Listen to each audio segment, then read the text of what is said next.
네, 저는 김붕욱 이사장님 나와 계시죠? 네, 네, 네. 그리고 여기 자리에서 답변해도 될 것 네, 같은데. 그럼요. 네. 김숙자 가족 정책관님, 김붕욱 이사장님, 네, 양육비 이행법에 따라서 양육비 이행 관리원 운영하고 계신 거죠? 네, 맞습니다. 네, 네. 그 이행원의 직접 지원이 위탁 지원에 비해서 양육비 이행률이 2배 이상 높은 걸로 나와 있더라고요. 네, 맞습니다. 직접 지원에 대한 모니터링 및 서비스 연계가 좀 더 원활하기 때문인 것으로 보입니다. 네, 네. 이를 개선하기 위해서 이행률이 직접 지원이 네, 73.7%, 위탁 지원이 23.1% 정도로 되어 있는데요. 네, 맞습니다. 근데 이행원의 만성적 인력난이 해결되지 않고 있는 걸로 제가 확인을 했습니다. 그 양육비 이행관리원의 변호사 숫자가 지난 5년 중에서 23명에서 슬라이드 보시면 11명으로 12명이나 줄었더라고요. 그래서 변호사 1인당 소송 건수가 2017년에는 79건 정도였는데 2022년 올해는 162건으로 늘어났어요. 그렇게 건수가 늘어나게 되면 당연히 이행률이나 이런 것도 더 어려워질 수도 있을 것 같은데 근데 변호사 분들 그 채용 연봉인가요? 그걸 보니까 한가원의 변호사 직원이 2021년 수련 연봉이 3,840만 원밖에 되지 않아요. 저런 상황에서 이 업무를 계속 할 수 있을까? 그것 때문에 계속 퇴직하는 게 아닌가 싶은데 어떻게 보시나요? 네, 사실 그런 퇴직의 사유에는 그런 것도 있습니다. 그래서 저도 많이 안타깝게 생각하고, 그래서 변호사 인력을 충원하기 위한 노력과 모니터링을 강화하기 위한 노력들을 하고 있고요. 네, 실제 네. 저런 어려움은 있었지만 이행률은 끊임없이 네. 향상시키고 근데 있습니다. 앞으로 뭐 계속 그렇게 될지 지금 여가부도 폐지한다 그러고 하니까 운명이 어떻게 될지 어려운 상황일 텐데 윤석열 대통령 공약인 양육비 대지급 제도 시행 이것도 공약이었거든요. 네, 그러니까 네. 내용 알고 계시죠? 그러면 네. 변호사 인력도 좀 충원도 하고 증원도 돼야 되지 않을까요? 네, 맞습니다. 적극 의원님의 의견에 동의합니다. 네. 대지급 제도가 도입되면 이용자가 훨씬 더 많이 증가할 것으로 예측하고 있기 때문에요. 네. 변호사 증원은 좀 절실하게 필요한 상황이어서 관련하여 여성가족부와 협의해서 조직 및 네, 그 인력 운영 여성가족부의 방안에 대해서 담당 국장님이 적극 김숙자, 검토하겠습니다. 네네, 김숙자 국장님이시죠? 예, 이런 내용 맞습니다. 알고 계셨나요? 네, 알고 있었습니다. 네네, 이 문제를 어떻게 해결하실 건가요? 결국 기재부하고 협의를 해야 될 텐데 여가부 지위가 지금 불안한 상태라서 그럼에도 불구하고 기재부하고 이런 협의를 좀 적극적으로 해야 되지 않을까요?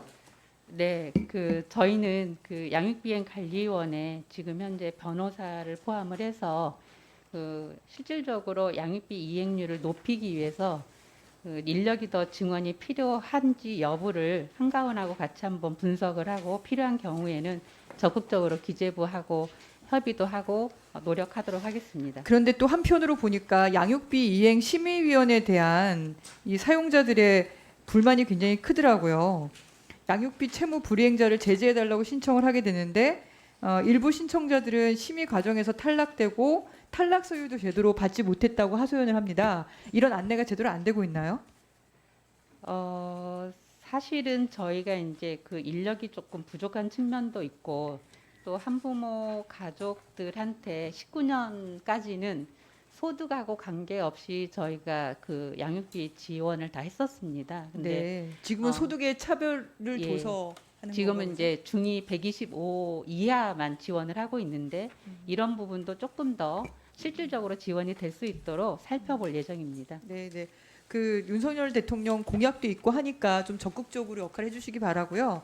두 번째 질의는 미등록 이주민 자녀 대상 우리 복지 정책이나 이런 건에 대해서 좀 여쭤보겠습니다. 담당 업무 맞으시죠? 네, 맞습니다. 네, 네. 여성가족부 내년도 예산 보니까 1조 250억 원 정도가 편성돼 있습니다. 청소년 정책 분야가 15.3%로 제일 많고 근데 우리나라 그 청소년들 중에서 미등록 어떻게 보면 불법 체류자 자녀분들인데 몇 명 정도 된다고 알고 계시나요?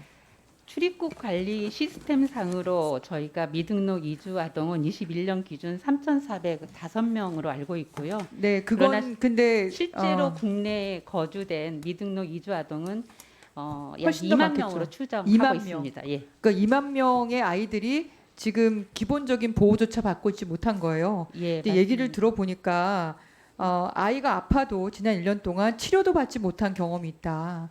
이게 지금 저출생 국가로서 노동력도 부족하다고 얘기를 하고 글로벌 12국가로서의 선진국이란 나라에서 이런 일이 벌어지고 있다는 게 이해가 되고 있지 않지 않습니까?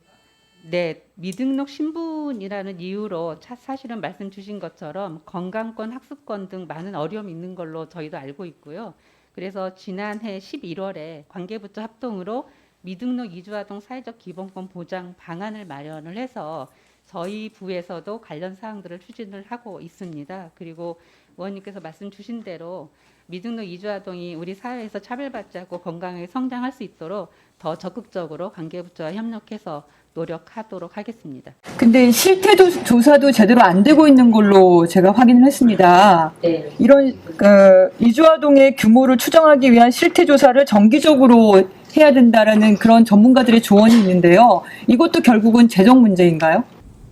실태 조사를 실시를 하기 위해서는 예산이 수반이 됩니다만 지금 현재 이 미등록 이주아동에 대해서는 교육부와 저희랑 복지부랑 같이 지금 협의해서 하고 있는데 실태 조사가 필요한 부분이 있으면 교육부 복지부랑 같이 한번 협의해 보도록 하겠습니다. 그러니까 지금 여성가족부가 그 교육부와 복지부의 어떻게 보면 역할을 끌어내서 컨트롤 타워로서의 역할을 꼭 하셔야만 이 문제를 해결할 수 있다고 생각을 합니다. 예. 뭐 재정도 부족하고 지금 지위도 불안한 상태겠지만 그래도 어쩌겠습니까? 이런 사람들한테는 지금 김숙자 국장님 같은 그런 공무원분들의 일을 하시는 그 모습이 그나마 희망이 될 수가 있는 거거든요. 그러니까 인간으로서의 기본적 권리, 기본적인 역할, 그런 것들을 좀 할 수 있도록 다른 나라 사례들도 많이 있으니까 역할을 좀 충분히 해주시기 바랍니다. 네, 더 노력하겠습니다. 네, 수고하셨습니다.